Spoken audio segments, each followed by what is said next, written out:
La savane s'étendait à perte de vue, une mer dorée qui ondulait sous le vent brûlant. Les herbes hautes froissaient leurs tiges dans un murmure constant, tandis que le soleil déclinait à l'horizon, peignant le ciel de rouge et d'orange.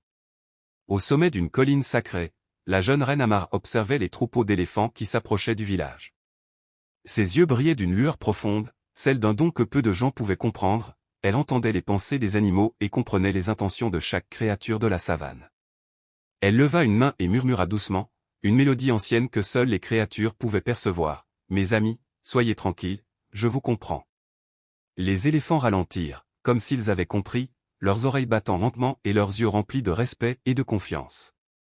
Le lien entre Amara et les bêtes était sacré, tissé par des générations de reines qui avaient appris à écouter la voix des esprits de la savane. Le vent se leva, portant avec lui des nouvelles du désert.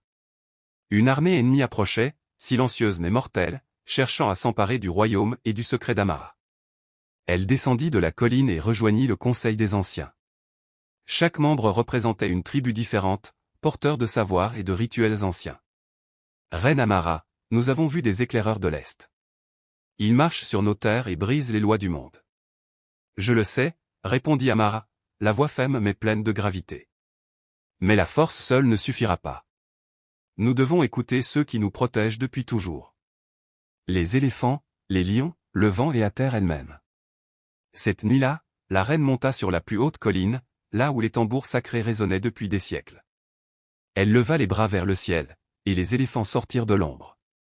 Le plus ancien, avec des défenses longues et recourbées, s'avança et posa sa trompe sur le sol, émettant un son grave et puissant, comme pour. Cette nuit-là, la reine monta sur la plus haute colline, là où les tambours sacrés résonnaient depuis des siècles.